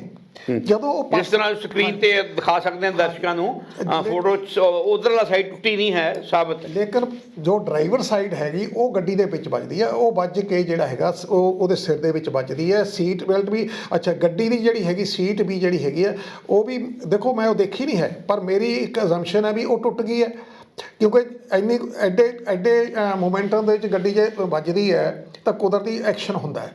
ਤਾਂ ਇਹਦੇ ਵਿੱਚ ਦੂਸਰਾ ਜਿਹੜਾ ਹੈ, ਕਈ ਕਹਿੰਦੇ ਜੀ ਉਹ ਅੱਗੇ ਨੂੰ ਕਿਸ ਤਰ੍ਹਾਂ ਆ ਗਿਆ, ਉਹ ਪਿੱਛੇ ਨੂੰ ਜਾਣਾ ਚਾਹੀਦਾ ਸੀ ਜਦੋਂ ਪਿੱਛੇ ਨੂੰ ਵੱਜਿਆ। ਦੇਖੋ ਐਕਸ਼ਨ ਇਹਦੇ 'ਚ ਜੋ ਫਿਜ਼ਿਕਸ ਦਾ ਰੂਲਸ ਹੈ, action and reaction are equal and opposite. ਜਦੋਂ ਵੱਜਿਆ ਹੈ ਨੈਚੁਰਲੀ, ਉਹਦੇ ਬਾਅਦ ਮੁੜ ਕੇ ਫਿਰ ਉਹਦੀ ਬੋਡੀ ਅੱਗੇ ਨੂੰ ਆਈ ਹੈ, ਸੀਟ ਵੀ ਉਹੀ ਉਸ ਤਰ੍ਹਾਂ ਅੱਗੇ ਨੂੰ ਆਈ ਹੈ, ਇਸ ਤਰੀਕੇ ਨਾਲ ਉਹਦੀ ਸੀਟ ਜਿਹੜੀ ਹੈ ਬੋਡੀ ਉਸ ਤਰ੍ਹਾਂ ਮਿਲੀ ਹੈ। ਤਾਂ ਅੱਛਾ, ਦੂਸਰਾ ਹੈ ਉਹਦੇ ਸੀਟ ਬੈਲਟ ਜਿਹੜੀ ਹੈ ਨਹੀਂ ਲੱਗੀ ਹੋਈ ਸੀ। ਤਾਂ ਇਸ ਕਰਕੇ ਸਾਰਾ ਜਿਹੜਾ ਹੈ ਐਕਸੀਡੈਂਟ ਨਾ, ਦੇਖੋ ਮੇਰੇ ਇਨਵੈਸਟੀਗੇਸ਼ਨ ਜੋ ਮੇਰੇ ਵਿਚਾਰ ਦੇ ਨਾਲ it is A totally 100% accident, ਤੇ ਅਸੀਂ ਇਹਨੂੰ ਜਿਹੜਾ ਦੂਸਰਾ ਪੱਖ ਨਾ ਲਈਏ ਤੇ ਇਹਦੇ ਨਾਲ ਸਾਡਾ ਸਿਸਟਮ 'ਚ ਸੁਧਾਰ ਨਹੀਂ ਹੋ ਸਕਦਾ ਜੀ। ਡਾਕਟਰ ਸਾਹਿਬ, ਹੁਣ ਆਪਾਂ ਇੱਕ ਹੋਰ ਮਸਲਾ, ਕੈਪਟਨ ਕਮਲਜੀਤ ਵਾਲੀ ਗੱਲ ਵੀ ਤੁਸੀਂ ਸੁਣਾਈ ਸੀ, ਬਹੁਤ ਪੁਰਾਣੇ ਜਿਹੜਾ ਹੈਗਾ ਇਹ ਐਕਸੀਡੈਂਟ ਸੀਗਾ, ਤੇ ਉਹ ਐਕਸੀਡੈਂਟ ਵੀ ਮੈਂ ਪਰਸਨਲੀ 2 ਦਿਨ, ਪਹਿਲੇ ਦਿਨ ਵੀ, ਦੂਸਰੇ ਦਿਨ ਮੈਂ ਫਿਰ ਜਾ ਕੇ ਉਹਨੂੰ ਜੱਜ ਕੀਤਾ। ਤੁਸੀਂ ਉਦੋਂ ਇੰਡੀਆ 'ਚ ਹੀ ਸੀ? ਹਾਂਜੀ, ਮੈਂ ਹਰਿਆਣੇ ਸੀਗਾ, ਹਰਿਆਣੇ ਮੇਰੀ ਜ਼ਮੀਨ ਹੈ। ਜਦੋਂ ਇਹ ਖਬਰਾਂ ਸੁਣੀਆਂ ਮੈਂ ਉੱਥੇ ਤੋਂ ਆ ਗਿਆ, ਆ ਕੇ ਮੈਂ ਤਕਰੀਬਨ ਸ਼ਾਮ ਦੇ ਤਕਰੀਬਨ ਇਹ ਐਕਸੀਡੈਂਟ ਜਿਹੜਾ ਹੁੰਦਾ ਦਿਨ 'ਚ ਹੁੰਦਾ, ਮੈਂ ਸ਼ਾਮ ਨੂੰ ਜਿਹੜਾ 4-5 ਵਜੇ ਆ ਕੇ ਸਾਰੀ ਸਿਚੁਏਸ਼ਨ ਦੇਖਿਆ, ਇਹ ਸਾਰਾ ਕੁਝ ਉੱਥੇ ਹੀ ਸੀਗਾ। ਦੂਸਰੇ ਦਿਨ ਵੀ ਉੱਥੇ ਹੀ ਸੀਗਾ। ਦੂਸਰੇ ਦਿਨ ਮੈਂ ਦੁਬਾਰਾ ਫਿਰ ਜਾ ਕੇ ਆਪਣੇ ਜੋ ਮੇਰੀ ਸੋਚ ਹੈ ਉਹਦੇ ਹਿਸਾਬ ਨਾਲ ਦੇਖੋ ਉਹ ਐਕਸੀਡੈਂਟ ਕਿਸ ਤਰ੍ਹਾਂ ਹੋਇਆ। ਕਈ ਕਹਿੰਦੇ ਨੇ ਜੀ ਉਹ ਤਾਂ ਜੀ ਕੈਪਟਨ ਸਾਹਿਬ ਮਰਵਾ ਦਿੱਤਾ। ਹੁਣ ਦੱਸੋ, ਜੇ ਮਰਵਾ ਦਿੱਤਾ ਤਾਂ ਜੇ ਉਹ ਗੱਡੀ ਜਾ ਰਹੀ ਹੈ ਈਸਟ ਬਾਉਂਡ, ਜਾਂ ਤਾਂ ਉੱਥੇ ਸਿੱਧੀ ਸੜਕ ਹੋਵੇ, ਦੂਸਰਾ ਬੱਚਾ ਆ ਕੇ ਬੰਦਾ ਉਹਦੇ ਸਿੱਧੀ ਮਾਰਦਾ ਹੈ, ਫਿਰ ਤਾਂ ਅਸੀਂ ਕਹਿ ਦਾਂਗੇ ਵੀ ਐਕਸੀਡੈਂਟ ਜਾਣਬੁੱਝ ਕੇ ਹੋ ਰਿਹਾ। ਉੱਥੇ ਜਿਹੜਾ ਹੈਗਾ 45 ਡਿਗਰੀ ਦਾ ਮੋੜ ਹੈ, ਪਿੰਡ ਖਾਨਪੁਰ ਜਿਹੜਾ ਹੈਗਾ ਖਰੜ ਦੇ ਨਾਲ, ਉਸ ਜਗ੍ਹਾ ਤੇ ਐਕਸੀਡੈਂਟ ਹੋ ਰਿਹਾ। ਤੇ ਉੱਥੇ 45 ਡਿਗਰੀ ਦਾ ਮੋੜ ਸੀ ਪਹਿਲਾਂ, ਹੁਣ ਤਾਂ ਖੈਰ ਕੰਸਟਰਕਸ਼ਨ ਨਾਲ ਸਾਰਾ ਕੁਝ ਚੇਂਜ ਹੋ ਗਿਆ, ਫਲਾਈਓਵਰ ਬਣ ਗਿਆ। ਹਾਂਜੀ, ਫਲਾਈਓਵਰ ਬਣ ਗਿਆ। ਤਾਂ ਉੱਥੇ ਜਿਹੜਾ ਹੈਗਾ ਗੱਡੀ ਜਿਹੜਾ ਇਹ ਡਰਾਈਵਰ ਸੀਗਾ, ਇਹ ਇੱਕ ਸਕੂਲ ਬੱਸ ਦਾ ਡਰਾਈਵਰ ਸੀ, ਮਤਲਬ ਕਿ ਗੱਡੀ ਕਾਰ ਦਾ ਟ੍ਰੇਨ ਡਰਾਈਵਰ ਨਹੀਂ ਸੀ। ਟ੍ਰੇਨ ਡਰਾਈਵਰ ਨਹੀਂ ਸੀਗਾ। ਤਾਂ ਇਹ ਇੱਕ ਸਕੂਲ ਬੱਸ ਦਾ ਡਰਾਈਵਰ ਸੀਗਾ। ਉਹ ਗੱਡੀ ਵੀ ਕਿਸੇ ਨੇ ਇਲੈਕਸ਼ਨ ਕੋਡ ਕਰਕੇ ਜਿਹੜੀ ਹੈ ਕੈਪਟਨ ਸਾਹਿਬ ਨੇ ਆਪਣੇ ਕਿਸੇ ਦੋਸਤ ਤੋਂ ਲਈ ਸੀਗੀ। ਹੀ ਵਾਜ਼ ਨਾਟ ਏ ਟ੍ਰੇਨ ਡਰਾਈਵਰ। ਤਾਂ ਉੱਥੇ ਇੱਕ ਗੱਲ ਹੋਰ ਵੀ ਮੈਂ ਦੱਸਦਾ, ਜਦੋਂ ਕਿਤੇ ਕੋਈ ਡਰਾਈਵਰ ਨਾ ਕਿਸੇ ਅਫਸਰ ਦੀ ਗੱਡੀ ਚਲਾਉਂਦਾ ਹੁੰਦਾ ਹੈ ਜਾਂ ਕਿਸੇ ਮਿਨਿਸਟਰ ਦੀ ਚਲਾਉਂਦਾ ਹੈ, ਉਸ ਟਾਈਮ ਉਹ ਆਪ ਨੂੰ ਮਿਨਿਸਟਰ ਸਮਝਦਾ ਹੈ। ਉਹ ਇਹ ਸੋਚਦਾ ਵੀ ਮੇਰਾ ਕੋਈ ਕੁਝ ਨਹੀਂ ਕਰ ਸਕਦਾ, ਮੈਂ ਜੋ ਮਰਜ਼ੀ ਕਰਾਂ। ਤਾਂ ਉਹ ਕੁਦਰਤੀ ਗੱਲ ਹੈ ਵੀ ਉਹਨੇ ਮੋੜ ਦੇ ਉੱਤੇ ਜਿਹੜਾ ਉਹਦੇ ਮੂਹਰੇ ਜਾ ਰਿਹਾ ਸੀ ਉਹਨੂੰ ਓਵਰਟੇਕ ਕਰਿਆ, ਲੇਕਿਨ ਉਹ ਮੋੜ 'ਚ ਪ੍ਰੋਪਰ ਸਾਹਮਣੇ ਨਹੀਂ ਦੇਖ ਸਕਿਆ। ਅੱਗੇ 2 ਟਰੱਕ ਆ ਰਹੇ ਸੀਗੇ, ਜੋ ਟਰੱਕਾਂ ਵਾਲੇ ਆਮ ਇਹਨਾਂ ਦੀ ਸਪੀਡ 40-45 ਹੁੰਦੀ ਹੈ ਔਰ ਇਹ ਬਹੁਤਾ ਡਿਸਟੈਂਸ ਨਹੀਂ ਰੱਖਦੇ, ਉਹੀ ਇਹਨਾਂ ਦੀ 25-30 ਫੁੱਟ ਦਾ ਡਿਸਟੈਂਸ ਹੁੰਦਾ ਹੈ। ਤੇ ਉਹ ਜਦੋਂ ਇਹ ਗੱਲ ਹੋਈ ਹੈ ਤਾਂ ਉਹਨੇ ਓਵਰਟੇਕ ਕਰਿਆ, ਲੇਕਿਨ ਓਵਰਟੇਕ ਤਾਂ ਕਰ ਲਿਆ ਪਰ ਅੱਗੇ ਐਡਜਸਟ ਕਰਨ ਨੂੰ ਜਗ੍ਹਾ ਨਹੀਂ ਸੀ। ਹੁਣ ਸੜਕ ਉਦੋਂ ਛੋਟੀ ਸੀ, ਸੜਕ ਛੋਟੀ ਸੀਗੀ। ਉਹ ਮੁਰਲੇ ਟਰੱਕ ਨੂੰ ਤਾਂ ਉਹ ਬਚਾ ਗਿਆ, ਥੋੜਾ ਬਹੁਤਾ ਵੱਜਿਆ ਉਹਦੇ 'ਚ ਵੀ ਹੈਗਾ, ਪਰ ਲੇਕਿਨ ਦੂਸਰੇ ਨੂੰ ਨਾਲ ਜਾ ਕੇ ਵੱਜਿਆ, ਉਹਦੀ ਕਾਰ ਘੁੰਮ ਕੇ ਉਸੇ ਦੂਏ ਪਾਸੇ ਨੂੰ ਮੂੰਹ ਕਰ ਗਈ, ਚੰਡੀਗੜ੍ਹ ਨੂੰ ਮੁੜ ਗਈ। ਨਹੀਂ, ਉਹ ਚੰਡੀਗੜ੍ਹ ਵੱਲੋਂ ਆ ਰਹੇ ਸੀ, ਉਹ ਮੁੜ ਕੇ ਮੋਰਿੰਡੇ ਵੱਲ ਨੂੰ ਮੂੰਹ ਕਰਕੇ। ਤਾਂ ਉੱਥੇ ਜਿਹੜਾ ਹੈ, ਅੱਛਾ, ਕੈਪਟਨ ਸਾਹਿਬ ਜਿਹੜੇ ਸੀਗੇ ਉਹ ਪਿੱਛੇ ਬੈਠੇ ਸੀ ਪਹਿਲਾਂ, ਤੇ ਕੈਪਟਨ ਸਾਹਿਬ ਨੂੰ ਬੈਕ ਪੇਨ ਹੋਣੇ ਕਰਕੇ ਉਹਨੂੰ ਕਹਿੰਦੇ ਗੱਡੀ ਖੜਾ ਲੈ, ਮੈਂ ਅੱਗੇ ਆ ਜਾਵਾਂ। ਇਹ ਸਾਰੀਆਂ ਗੱਲਾਂ, ਅਗਲੀ ਸੀਟ ਕੰਫਰਟੇਬਲ ਆ, ਉਹ ਅਗਲੀ ਸੀਟ 'ਚ ਆ ਕੇ ਸੀਟ ਨੂੰ ਪਿੱਛੇ ਨੂੰ ਘੇਰ ਕੇ, ਸੀਟ ਬੈਲਟ ਕੋਈ ਨਹੀਂ ਸੀ ਲਾਈ ਹੋਈ ਉਹਨਾਂ ਦਿਨਾਂ 'ਚ, ਕਿਹੜਾ ਪ੍ਰਵਾਹ ਕਰਦਾ ਸੀ। ਤਾਂ ਉਹ ਲੰਮੇ ਪੈ ਗਏ। ਜਦੋਂ ਇਹ ਗੱਲ ਹੋਈ ਹੈ ਤਾਂ ਜਦੋਂ ਗੱਡੀ ਘੁੰਮੀ ਹੈ, ਨੈਚੁਰਲੀ ਕੈਪਟਨ ਸਾਹਿਬ ਦਾ ਵੀ ਜਾ ਕੇ ਸਿਰ ਜਿਹੜਾ ਹੈਗਾ ਸਾਈਡ 'ਤੇ ਵੱਜਿਆ, ਤੇ ਉਹ ਸਾਰੀ ਕਹਾਣੀ ਜਿਹੜੀ ਇਹ ਹੋਈ। ਖਿੜਕੀ ਨਾਲ ਵੱਜਿਆ? ਹਾਂ, ਖਿੜਕੀ ਦੇ ਨਾਲੇ। ਤੇ ਇਹ ਜਿਹੜਾ ਹੈਗਾ ਉਹ ਦੇਖੋ, ਜਦੋਂ ਤੁਹਾਡੇ ਇਹ ਜਗ੍ਹਾ 'ਤੇ ਸੱਟ ਵੱਜਦੀ ਹੈ ਤਾਂ ਕੁਦਰਤੀ ਗੱਲ ਹੈ ਤੁਹਾਡੇ ਬ੍ਰੇਨ 'ਤੇ ਸੱਟ ਲੱਗਣੀ ਹੈ। ਟੈਂਪਲ, ਪੁੜਪੜੀ। ਹਾਂਜੀ, ਪੁੜਪੜੀ 'ਤੇ ਸੱਟ ਵੱਜਦੀ ਹੈ, ਤੁਹਾਡੇ ਬ੍ਰੇਨ 'ਤੇ ਸੱਟ ਵੱਜਣੀ ਹੈ। ਔਰ ਬ੍ਰੇਨ ਦੀ ਸੱਟ ਜੇ ਅਗਰ ਕਲੌਗਿੰਗ ਜਿਹੜੀ ਹੋ ਗਈ ਬ੍ਰੇਨ ਦੇ ਵਿੱਚ, ਉਹ ਸੂਨ ਡੈਥ ਹੁੰਦੀ ਹੈ, ਉਹਦੇ 'ਚ ਲੰਬਾ ਟਾਈਮ ਨਹੀਂ ਲੱਗਦਾ ਹੈਗਾ। ਤਾਂ ਇਹ ਜਿਹੜਾ ਹੈਗਾ ਕੈਪਟਨ ਸਾਹਿਬ ਦਾ ਵੀ ਇੱਕ ਜਿਹੜਾ ਇਹ ਜੀ ਫਲਾਣੇ ਨੇ ਮਰਾਤਾ, ਮੈਂ ਨਾਂ ਨਹੀਂ ਲੈਣਾ, ਇਹ ਫਲਾਣੇ ਨੇ ਮਰਾਤਾ, ਨਹੀਂ, ਦੈਟ ਵਾਜ਼ ਏ ਐਕਸੀਡੈਂਟ। ਅਸੀਂ ਜੇ ਟੈਕਨੀਕਲੀ ਇਹਨਾਂ ਚੀਜ਼ਾਂ ਨੂੰ ਦੇਖਾਂਗੇ, ਇਹ ਸਾਨੂੰ, ਹਾਂ, ਇੱਕ ਗੱਲ ਮੈਂ ਜ਼ਰੂਰ ਕਹਾਂਗਾ, ਉਦੋਂ ਜਦੋਂ ਇਹ ਗੱਲ ਹੋਈ ਹੈ ਮੈਂ ਪੁਲਿਸ ਵਾਲਿਆਂ ਨਾਲ ਆ ਕੇ ਗੱਲ ਕਰੀ ਹੈ, ਮੈਂ ਕਿਹਾ ਵੀ ਜੇ ਤੁਸੀਂ ਇਹ ਕਰੋਗੇ ਤਾਂ ਮੈਂ ਇਹਦੇ ਬਾਰੇ ਪਲੀ ਕਰਾਂਗਾ। ਕਾਫੀ ਦੇਰ ਉਹਨਾਂ ਨੇ ਕੇਸ ਤਿਆਰ ਨਹੀਂ ਕਰਿਆ, ਡਰਦਿਆਂ ਨੇ। ਤੇ ਫਿਰ ਕਿਤੇ ਮੇਰੀ ਐਬਸੈਂਸ 'ਚ ਜਿਹੜਾ ਹੈਗਾ ਕੇਸ, ਮੈਨੂੰ ਇਹ ਵੀ ਨਹੀਂ ਪਤਾ ਵੀ ਉਹਦੇ ਬਾਅਦ ਕੀ ਹੋਇਆ ਕੀ ਨਹੀਂ ਹੋਇਆ, ਪਰ ਮੈਂ ਉਦੋਂ ਇਹ ਕਿਹਾ ਸੀ, ਮੈਂ ਕਿਹਾ ਵੀ I will prove that it is a accident, ਜਦੋਂ ਮੈਂ ਇੱਥੇ ਥਾਣੇ 'ਚ ਜਿਹੜੀ ਗੱਲ ਹੋਈ ਸੀ। ਤੇ ਬਾਕੀ ਇਹ ਹੈ ਵੀ ਇਹਨਾਂ ਨੂੰ ਖੁਦ ਨੌਲੇਜ ਨਹੀਂ ਹੈ। ਹਾਂਜੀ, ਉਹ ਇਹ ਵੀ ਚਰਚਾ ਵੀ ਇੱਕੋ ਕੰਪਨੀ ਦੇ ਟਰੱਕ ਸੀ, ਇੱਕੋ ਦੇ ਕਿਵੇਂ ਹੋ ਗਏ, ਉਹ ਕੰਪਨੀ ਵਾਲਿਆਂ ਨੇ ਇਹਨਾਂ ਨੂੰ ਇਹ ਸਟੇਜ ਮੈਨੇਜਰ। ਉਹਦੇ 'ਚ ਸਰ ਦੇਖੋ, ਜੇ ਕਿਸੇ ਕੰਪਨੀ ਦੇ ਟਰੱਕ ਆ ਰਹੇ, ਨੈਚੁਰਲੀ ਉਹਨਾਂ ਨੇ ਇਕੱਠੇ ਹੀ ਜਾਣਾ। ਇਹ ਕੋਈ ਜ਼ਰੂਰੀ ਨਹੀਂ ਵੀ ਕੰਪਨੀ ਦੀ ਲਹਿਦਾ ਦੀ ਹੋਵੇ। ਜੇ ਦੋ ਇੱਕ ਵਾਕਫ ਬੰਦਾਂ ਦੇ ਵੀ ਟਰੱਕ ਵੀ ਹੋਣਗੇ, ਉਹ ਕੁਦਰਤੀ ਇਹ ਸੋਚਦੇ ਆ ਵੀ ਸਾਡਾ ਸਾਥ ਹੈ, ਉਹ ਆਰਾਮ ਨਾਲ ਤੁਰੇ ਰਹਿੰਦੇ। ਔਰ ਟਰੱਕਾਂ ਵਾਲਿਆਂ ਦੀ ਸਪੀਡ 40-45 ਦੀ ਹੁੰਦੀ ਹੈ, ਉਹਨਾਂ ਦਾ ਇੱਕ ਸਾਥ ਹੁੰਦਾ। ਹੁਣ ਮਾਨ ਸਾਹਿਬ ਉੱਥੇ ਆਉਂਦੇ ਆ, ਮੋਰਿੰਡੇ ਦੀ ਸੜਕ ਠੀਕ ਕਰਾਈ ਤੁਸੀਂ। ਮੋਰਿੰਡੇ ਦਾ ਜਿਹੜਾ ਨਵਾਂ ਫਲਾਈਓਵਰ ਬਣਿਆ, ਮਤਲਬ ਕਿ ਮੋਰਿੰਡਾ ਬਾਈਪਾਸ ਹੋ ਜਾਂਦਾ, ਸੀ ਥਰੂ ਜਾਂਦੀ ਹੈ ਗੱਡੀ ਤੁਹਾਡੀ, ਹੈ ਨਾ ਜੀ। ਉਹਦੇ ਵਿੱਚ ਟੈਕਨੀਕਲ ਪ੍ਰੋਬਲਮ ਸੀ। ਦਰਸ਼ਕਾਂ ਨੂੰ ਸੁਣ ਕੇ ਬੜੀ ਹੈਰਾਨੀ ਹੋਏਗੀ ਕਿ PWD ਦੇ ਇੰਜੀਨੀਅਰਾਂ ਨੂੰ ਨਹੀਂ ਸਮਝ ਆ ਰਹੀ ਸੀ ਵੀ ਇੱਥੇ ਐਕਸੀਡੈਂਟ ਕਿਉਂ ਹੁੰਦੇ ਆ। ਇੱਕ ਖਾਸ ਜਗ੍ਹਾ ਸੀ ਜਿਹੜੀ ਕਿ ਮਾਨ ਸਾਹਿਬ ਦੇ ਆਇਡੈਂਟੀਫਾਈ ਕੀਤੀ ਕਿ ਬਾਰ-ਬਾਰ ਉਸੇ ਥਾਂ ਤੇ ਐਕਸੀਡੈਂਟ ਕਿਉਂ ਹੁੰਦਾ। ਇਹਨਾਂ ਨੇ ਨੁਕਤਾ ਕੱਢਿਆ, ਫਿਰ ਇੰਜੀਨੀਅਰਾਂ ਨੂੰ ਬੁਲਾਇਆ, ਦੱਸਿਆ ਕਿ ਭਾਈ ਆਹ ਤੁਹਾਡਾ ਕਸੂਰ ਆ, ਤੁਹਾਨੂੰ ਇਸ ਸਾਈਟ ਦੀ ਫੋਟੋ ਵੀ ਦਿਖਾਉਂਦੇ ਆ, ਵੀਡੀਓ ਐਡੀਟਰ ਨੂੰ ਕਹਾਂਗੇ ਤੁਹਾਨੂੰ ਫੋਟੋ ਸਕਰੀਨ ਤੇ ਦਿਖਾਏ। ਜੀ ਮਾਨ ਸਾਹਿਬ ਨੇ ਐਕਸਪਲੇਨ। ਉੱਥੇ ਪਹਿਲਾਂ ਪੁਲ ਨਹੀਂ ਸੀਗਾ, ਸੜਕ ਥੱਲੇ ਨੂੰ ਚੱਲਦੀ ਸੀਗੀ, ਪੁਲ ਬਣਨਾ ਸ਼ੁਰੂ ਹੋ ਗਿਆ ਸੀਗਾ, ਤੇ ਉਹਦੇ ਕਰਕੇ ਜਿਹੜੀ ਸੜਕ ਥੱਲੇ ਨੂੰ ਬਣਾਈ ਹੋਈ ਸੀ। ਤਾਂ ਆਮ ਡਰਾਈਵਰ ਇਹ ਸੋਚਦੇ ਸੀ ਵੀ ਥੱਲੇ ਨੂੰ ਜਾਣਾ ਹੈ, ਲੇਕਿਨ ਹੋਇਆ ਕਿ ਵੀ ਉੱਥੇ ਸੁਖਬੀਰ ਬਾਦਲ ਤੋਂ, ਇਹ ਆਈ ਥਿੰਕ ਵੀ ਇਹ 16 ਦੀ ਗੱਲ ਹੈ, ਤੇ ਉਦਘਾਟਨ ਕਰਾਤਾ। ਉਹ ਪਿੱਛੇ ਤੇ 3 ਲੇਨ ਆ ਰਹੀਆਂ, ਇੱਕ ਲੇਨ ਥੱਲੇ ਨੂੰ ਜਾ ਰਹੀ ਹੈ, ਜਿਹੜੀ ਪਹਿਲਾਂ ਰਸਤਾ ਚੱਲਦਾ ਸੀਗਾ, ਹੁਣ 3 ਲੇਨਾਂ ਤੋਂ 2 ਲੇਨਾਂ ਸੜਕ ਪੁਲ ਦੇ ਉੱਪਰ ਚੜ੍ਹ ਰਹੀਆਂ ਹੁਣ ਵਿਚਾਲੇ ਜਿਹੜਾ ਹੈਗਾ ਉਹਨੂੰ ਕੇ ਰੇਲ ਕਹਿ ਦਿੰਦੇ ਆ, ਜਿਹੜਾ ਵਿਚਾਲੇ ਕੰਧ ਜੀ ਹੁੰਦੀ ਹੈ, ਤਾਂ ਉੱਥੇ ਕੋਈ ਜਿਹੜਾ ਹੈਗਾ ਰਿਫਲੈਕਟਰ ਨਹੀਂ ਹੈ, ਉਹ 2 ਫੁੱਟ ਉੱਚਾ ਹੈਗਾ, ਉਹਦੇ ਮੂਹਰੇ ਕੋਈ ਨਾ ਹੋਣੇ ਕਰਕੇ ਉੱਥੇ ਇੱਕ ਟਰੱਕ ਟੁੱਟਿਆ, ਟੋਟਲ ਲਾਸ। ਕਿਉਂਕਿ ਟਰੱਕ ਵਾਲੇ ਨੂੰ ਇਹ ਸੀਗਾ ਵੀ ਉਹ ਥੱਲੇ ਨੂੰ ਜਾ ਰਿਹਾ ਸੀਗਾ, ਉਹਨੇ ਦੇਖਿਆ ਵੀ ਮੈਂ ਤਾਂ ਉੱਪਰ ਨੂੰ ਜਾਣਾ ਹੈ, ਯਕਦਮ ਮੋੜਿਆ, ਉਹ ਇੱਕ ਜਾ ਕੇ ਵਿੱਚ ਵੱਜਿਆ, ਜਿਹੜੀ ਉਹ 2 ਫੁੱਟ 2.5 ਫੁੱਟ ਕੰਧ ਬਣੀ ਉਹਦੇ ਵਿੱਚ ਵੱਜਿਆ। ਉਹ ਟਰੱਕ ਦਾ ਟੋਟਲੀ ਲਾਸ ਹੋ ਉਹਦੇ ਐਕਸਲ ਉਕਸਲ ਟੁੱਟ ਗਏ। ਅੱਛਾ, ਉਹ ਵੀ ਮੇਰੇ ਕੋਲ ਫੋਟੋ ਸੀਗੀ, ਚਲੋ ਹੁਣ ਤਾਂ ਨਹੀਂ ਅਸੀਂ ਸ਼ੋਅ ਕਰ ਸਕਦੇ। ਅੱਛਾ, ਦੂਸਰਾ ਜਿਹੜਾ ਹੈਗਾ, ਲੜਕੀ ਨਵੀਂ ਗੱਡੀ ਲੈ ਕੇ ਆਈ ਸੀ, ਲੜਕੀ ਸੀ ਉਹਦੀ ਡਰਾਈਵਰ, ਉਹ ਗੱਡੀ ਉਸੇ ਤਰੀਕੇ ਨਾਲ ਵਿੱਚ ਵੱਜ ਕੇ ਜਿਹੜਾ ਹੈਗਾ ਉਹ ਗੱਡੀ ਮੁੜ ਕੇ ਮੂੰਹ ਦੂਏ ਪਾਸੇ ਨੂੰ ਆ ਗਿਆ, ਕਿਉਂਕਿ ਤੇਜ਼ ਵੱਜੀ, ਸਾਈਡ ਤੇ ਲੱਗੀ, ਤੇ ਉਹ ਲੜਕੀ ਦੀ ਵੀ ਡੈਥ ਹੋਈ ਤੇ ਗੱਡੀ ਵੀ ਟੋਟਲ ਆ। ਇਹ ਮਤਲਬ ਕਿ ਜਿਹੜੀਆਂ ਉਧਰੋਂ ਲੁਧਿਆਣੇ ਕਹਿੰਦੇ ਗੱਡੀਆਂ ਚੰਡੀਗੜ੍ਹ ਨੂੰ ਆਉਂਦੀਆਂ, ਉਹਨਾਂ ਦੀ ਹਾਲਤ ਹੁੰਦੀ ਹੈ। ਠੀਕ ਹੈ ਜੀ, ਈਸਟ ਬਾਉਂਡ। ਅੱਛਾ, 2 ਮੋਟਰਸਾਈਕਲ ਟੁੱਟੇ, ਉਹ ਮਰੱਡੇ ਦੇ ਸੀਗੇ, ਕਿਉਂਕਿ ਭੁਲੇਖੇ ਨਾਲ ਵਿੱਚ ਵੱਜੇ, ਤਾਂ ਉਹਨਾਂ ਦਾ ਵੀ ਐਕਸੀਡੈਂਟ ਹੋਇਆ। ਤਾਂ ਹੁਣ ਜਦੋਂ ਇਹ ਕਹਾਣੀ ਹੋਈ ਤਾਂ ਮੈਂ ਜਾ ਕੇ ਦੇਖਿਆ, ਮੈਂ ਕਿਹਾ ਵੀ ਕਾਰਨ ਕੀ ਹੈ। ਅੱਛਾ, ਹੁਣ ਸਿਸਟਮ 'ਚ ਕੰਮ ਕਰਨੇ ਕਰਕੇ ਮੈਂ ਮਾਣ ਨਹੀਂ ਕਰਾਂਗਾ, ਜਦੋਂ ਤੁਸੀਂ ਕਿਸੇ ਕੰਮ 'ਚ ਕਰਦੇ ਹੈ, ਜੋ ਇੱਕ ਡਾਕਟਰ ਹੈ ਉਹ ਡੇਲੀ ਕਿਸੇ ਹੈਂਡਲ ਕਰਦਾ, ਉਹ ਫਟ ਲੱਭ ਲੈਂਦਾ ਵੀ ਆਹ ਗੱਲ ਹੈ। ਹੁਣ ਮੈਂ ਤਕਰੀਬਨ 20 ਸਾਲ ਤੋਂ ਇਸ ਪਾਸੇ ਲੱਗਿਆ ਹੋਇਆ, ਮੈਂ 3 ਚੀਜ਼ਾਂ 'ਤੇ ਕੰਮ ਕਰਦਾ। ਦੇਖੋ, ਐਜੂਕੇਸ਼ਨ 'ਤੇ ਵੀ ਕੰਮ ਕਰਦਾ, ਇੰਜੀਨੀਅਰਿੰਗ 'ਤੇ ਵੀ ਕੰਮ ਕਰ ਰਿਹਾ, ਅਤੇ ਐਨਫੋਰਸਮੈਂਟ 'ਤੇ ਵੀ ਕੰਮ ਕਰ ਰਿਹਾ। ਇਹਨੂੰ ਕਹਿੰਦੇ 3 E's। ਇਸ ਸਿਸਟਮ ਦੇ ਵਿੱਚ ਜਿਹੜਾ ਠੀਕ ਕਰਨ ਦਾ ਸਿਸਟਮ ਹੈ, ਤਾਂ ਉਹਦੇ ਵਿੱਚ ਜਦੋਂ ਹੁਣ ਇੱਕ ਮੇਰਾ ਤਜਰਬਾ ਸੀ, ਜਦੋਂ ਮੈਂ ਜਾ ਕੇ ਦੇਖਿਆ ਤਾਂ ਮੈਂ ਦੇਖਿਆ ਵੀ ਜਿਹੜੀ ਲੇਨ ਇਹਨਾਂ ਨੇ ਹੈ, ਉਹ ਲੇਨ ਸਹੀ ਇਹਨਾਂ ਨੇ ਮਾਰਕ ਨਹੀਂ ਕਰੀ, ਥੱਲੇ ਜਾਣ ਨੂੰ ਵੀ ਉੱਪਰ ਜਾਣ ਨੂੰ ਵੀ ਨਿਸ਼ਾਨ ਨਹੀਂ ਲਾਇਆ। ਹਾਂ, ਹਰੇਕ ਨੂੰ ਭੁਲੇਖਾ ਪੈਂਦਾ ਸੀਗਾ ਉੱਥੇ ਸਹੀ। ਜਦੋਂ ਉਹ ਤੋਂ ਬਾਅਦ ਮੈਂ ਜਦ ਦੇਖਿਆ, ਹੁਣ ਮੇਰੇ ਕਰਨ ਦਾ ਨਹੀਂ ਸੀਗਾ, ਅਕਸਰ ਕਰਨਾ ਤਾਂ ਜੋ ਇੱਥੇ ਕੰਸਰਨ ਬੰਦੇ ਸੀ, ਤਾਂ ਮੋਹਾਲੀ ਐਕਸੀਅਨ ਨੂੰ ਮੈਂ ਫੋਨ ਕੀਤਾ, ਤੇ ਉਹ ਮੈਂ ਕਿਹਾ ਵੀ ਇਸ ਤਰ੍ਹਾਂ, ਕਹਿੰਦੇ ਕੋਈ ਨਹੀਂ ਮਾਨ ਸਾਹਿਬ ਅਸੀਂ ਆਉਂਦੇ ਹਾਂ। ਮੈਨੂੰ ਜਾਣਦੇ ਤਕਰੀਬਨ ਸਾਰੇ ਹੀ ਹੈ। ਆਏ ਤਾਂ ਇਹ ਸੈਚਰਡੇ ਦੀ ਗੱਲ ਹੈ, ਤਾਂ ਆਏ ਉਹ ਮੰਡੇ ਨੂੰ ਆਏ, ਤਾਂ ਐਕਸੀਅਨ SDO JE ਤੇ ਨਾਲ ਉਹਨਾਂ ਦਾ ਡਰਾਈਵਰ, ਤਾਂ ਅਸੀਂ ਸਪੌਟ 'ਤੇ ਚਲੇ ਗਏ। ਮੈਂ ਇਹ ਨਹੀਂ ਵੀ ਮੈਂ ਕਿਸੇ ਨੂੰ ਇਹ ਕਹਾਂ ਵੀ ਇਹਨੂੰ ਪਤਾ ਨਹੀਂ ਜਾਂ ਮੈਂ ਉਹਦਾ ਇਮਤਿਹਾਨ ਲੈਣਾ, ਨਹੀਂ, ਅਸੀਂ ਅਗਰ ਕੰਮ ਕਰਨਾ ਅਸੀਂ ਰਲ ਕੇ ਕਰਨਾ। ਤਾਂ ਮੈਂ ਉਹਨਾਂ ਨੂੰ ਕਿਹਾ, ਮੈਂ ਕਿਹਾ ਜੀ ਦੇਖੋ ਇੱਥੇ ਕੀ ਗਲਤੀ ਹੈ ਵੀ ਇਹਦੇ ਵਿੱਚ ਵੱਜ ਰਹੇ ਹਾਂ। ਅਤੇ ਉਹਨਾਂ ਨੇ ਬੜੇ ਆਰਾਮ ਨਾਲ ਖੜ ਕੇ ਦੇਖਿਆ, ਲੇਕਿਨ ਉਹ ਕਹਿੰਦੇ ਵੀ ਮੁੜ ਕੇ ਮੈਨੂੰ ਕਹਿੰਦੇ ਮਾਨ ਸਾਹਿਬ ਸਾਡੇ ਸਮਝ ਨਹੀਂ ਆਇਆ। ਮੈਂ ਕਿਹਾ ਜੀ ਕੋਈ ਗੱਲ ਨਹੀਂ, ਮੈਂ ਕਿਹਾ ਜੀ ਤੁਸੀਂ ਹੁਣ ਮੇਰੀ ਗੱਡੀ 'ਚ ਬੈਠੋ। ਮੈਂ ਜੀ ਗੱਡੀ 'ਚ ਬਿਠਾਲ ਕੇ ਯੂ ਟਰਨ ਮਾਰ ਕੇ ਰਤਨਗੜ੍ਹ ਰੋਡ ਤੋਂ ਫਿਰ ਉਸ ਪਾਸੇ ਨੂੰ ਆਇਆ ਜਿੱਥੇ ਉਹ ਪ੍ਰੋਬਲਮ ਸੀ। ਉੱਥੇ ਮੈਂ ਗੱਡੀ ਹੌਲੀ ਕਰਕੇ ਮੈਂ ਕਿਹਾ ਜੀ ਇੱਥੇ ਧਿਆਨ ਨਾਲ ਦੇਖੋ। ਉਹ ਤੋਂ ਬਾਅਦ ਵੀ ਫਿਰ ਕਹਿੰਦੇ ਨਹੀਂ ਸਾਡੇ ਨਾਲ। ਮੈਂ ਕਿਹਾ ਕੋਈ ਗੱਲ ਨਹੀਂ। ਉਹ ਤੋਂ ਬਾਅਦ ਮੈਂ ਸਮਝਾਇਆ, ਮੈਂ ਕਿਹਾ ਆਹ ਜਿਹੜੀ ਤੁਸੀਂ ਲੇਨਿੰਗ ਕਰੀ ਹੈ ਇੱਥੇ, ਇਹ ਸਹੀ ਨਹੀਂ ਕਰ ਸਕੇ, ਅਤੇ ਇਹਨੂੰ ਤੁਸੀਂ ਸਹੀ ਕਰਾਉਣ ਵਾਸਤੇ ਜਿਹੜਾ ਹੈਗਾ ਤੁਸੀਂ ਟਾਈਮ ਦਿਓ। ਖੈਰ ਐਨੀ ਉਸ ਐਤਵਾਰ ਦੇ ਦਿਨ ਆਏ ਜੀ, ਮੈਂ 2 ਲੀਟਰ ਜਿਹੜਾ ਕਾਲੇ ਰੰਗ ਦਾ ਪੇਂਟ ਲਿਆ ਕੇ ਦਿੱਤਾ, ਅਤੇ ਉਹ ਜਿਹੜੀ ਸਾਰੀ ਸੀਗੀ ਉਹ ਠੀਕ ਕਰਾਈ।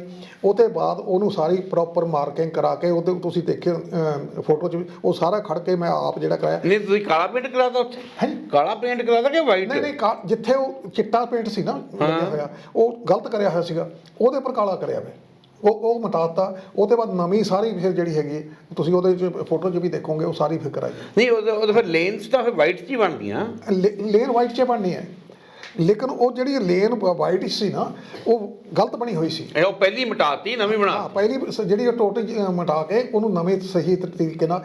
ਲੇਕਿਨ ਉਹ ਤੋਂ ਬਾਅਦ ਕੀ ਹੋਇਆ, ਫਿਰ ਇਹਨਾਂ ਨੇ ਲੁੱਕ ਪਾਤੀ।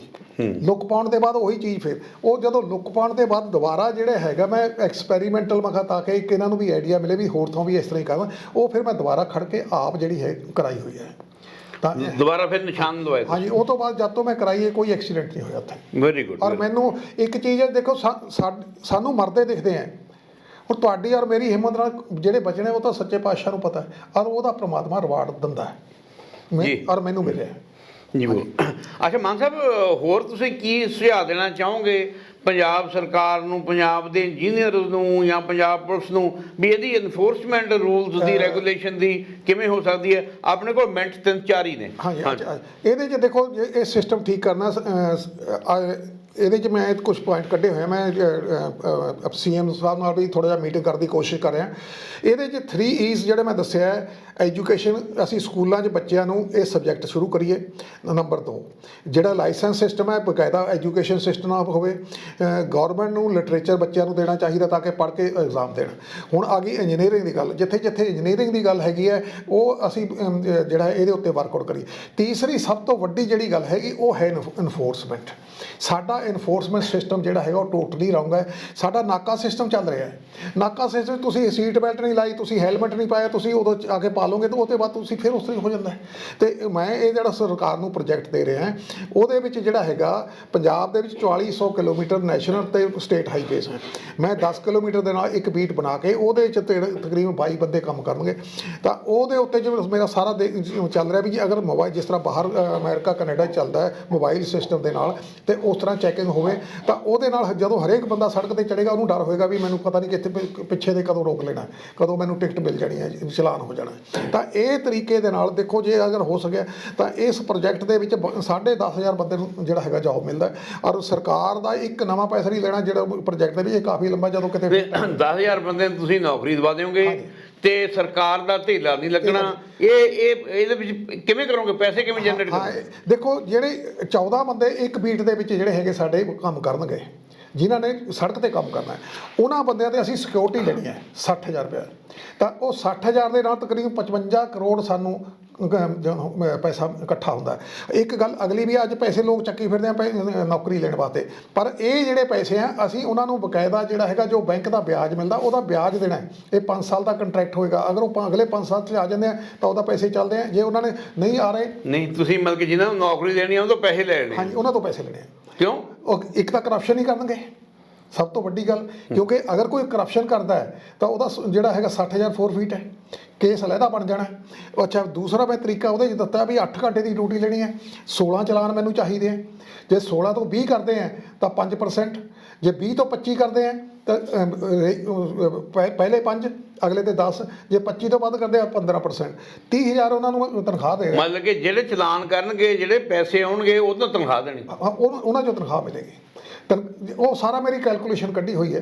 ਅਤੇ ਗੌਰਮੈਂਟ ਨੂੰ ਉਹਦੇ 'ਚ ਘੱਟੋ ਘੱਟ ਜਿਹੜਾ ਹੈਗਾ 2,000 ਕਰੋੜ ਰੁਪਇਆ ਜਿਹੜਾ ਹੈਗਾ ਸਾਲ ਦਾ। ਹਾਂ, ਇੱਕ ਮੇਰੀ ਕੰਡੀਸ਼ਨ ਜ਼ਰੂਰ ਹੈ, ਇਹ ਲੋਕਾਂ ਦਾ ਪੈਸਾ ਹੈ, ਕਿਉਂਕਿ ਅਸੀਂ ਲੋਕਾਂ ਦੀ ਜੇਬ 'ਚੋਂ ਆ ਰਿਹਾ। ਇਹ ਇਨਫਰਾਸਟ੍ਰਕਚਰ 'ਤੇ ਲੱਗੇ, ਸੜਕਾਂ 'ਤੇ ਲੱਗੇ। ਕਿਤੇ ਸਾਈਨ ਬੋਰਡ ਨਹੀਂ ਹੈ, ਅਸੀਂ ਪੜ੍ਹਾ ਕੇ ਕੀ ਕਰਾਂਗੇ ਸਾਈਨ ਬੋਰਡਾਂ ਨੂੰ? ਸਪੀਡ ਬ੍ਰੇਕਰ ਦੇ ਉਹ ਦੇਖੋ ਸੜਕ 'ਤੇ ਡੌਲਾਂ ਪੈ ਰਹੀਆਂ, ਜਦੋਂ ਕਿ MBA ਐਕਟ ਦੇ ਵਿੱਚ ਬਕਾਇਦਾ ਦਿੱਤਾ ਹੈ ਵੀ ਜੋ ਸਪੀਡ ਬ੍ਰੇਕਰ ਦੀ ਜਿਹੜੀ ਮੈਂਸ਼ਨ ਹੈ ਉਹ 5 ਮੀਟਰ ਦੀ ਹੈ। ਪਰ ਹੁੰਦਾ ਹੁਣ ਇਹੋ ਜਿਹੇ ਜਿਹੜੇ ਵੱਟਾਂ ਬਣਾ ਰਹੇ ਆ, ਅਗਰ ਕੋਈ ਲੜਕੀ ਕਿਸੇ ਮੋਟਰਸਾਈਕਲ ਦੇ ਪਿੱਛੇ ਬੈਠੀ ਹੈ ਤੇ ਉਹ ਬੰਦਾ ਚਲਾਉਣੇ ਵਾਲਾ ਅਣਜਾਣ ਹੈ, ਉਹਦੇ ਹੱਥ 'ਚ ਬੱਚਾ ਹੈ, ਤੇ ਕੁਦਰਤੀ ਗੱਲ ਮੁੜ ਕੇ ਗਿਰਨਾ। ਤੇ ਇਹ ਅਸਲ 'ਚ ਸਾਨੂੰ ਗੱਲ ਮੁੜ ਕੇ ਇੱਕ ਆ ਜਾਂਦੀ ਹੈ। ਇਹਦੇ ਉੱਤੇ ਬਹੁਤ ਮਿਹਨਤ ਕਰਨ ਦੀ ਜ਼ਰੂਰਤ ਹੈ, ਪਰ ਮਿਹਨਤ ਤਾਂ ਹੋਣੀ ਹੈ ਜੇ ਪੋਲੀਟੀਕਲ ਵਿਲ ਹੋਵੇ, ਬਿਊਰੋਕ੍ਰੈਟਿਕ ਵਿਲ ਹੋਵੇ। ਇਸ ਸਿਸਟਮ ਨੂੰ ਠੀਕ ਕੀਤਾ ਜਾ ਸਕਦਾ ਹੈ। ਸੋ ਜੀ, ਦਰਸ਼ਕਾਂ ਨੂੰ ਕਿੱਦਾਂ ਦਾ ਲੱਗਿਆ ਪ੍ਰੋਗਰਾਮ ਜ਼ਰੂਰ ਦੱਸਿਓ। ਚੈਨਲ ਸਬਸਕ੍ਰਾਈਬ ਕਰ ਲਓ। ਪੰਜਾਬ ਦਸਤਾਵੇਜ਼ ਮਾਨ ਸਾਹਿਬ ਦੀ ਜਿਹੜੀ ਪ੍ਰਪੋਜ਼ਲ ਆ ਬਹੁਤ ਵਧੀਆ। 2,000 ਕਰੋੜ ਸਰਕਾਰ ਨੂੰ ਵੀ ਕਮਾਈ ਹੋ ਸਕਦੀ ਆ। 10,000 ਬੰਦੇ ਨੂੰ ਨੌਕਰੀ, 10,500 ਬੰਦੇ ਨੂੰ ਨੌਕਰੀ, 30,000 ਰੁਪਇਆ ਮਹੀਨਾ ਤਨਖਾਹ। ਚਲਾਨ ਉਹਨਾਂ ਨੇ ਕਰਨੇ ਆ।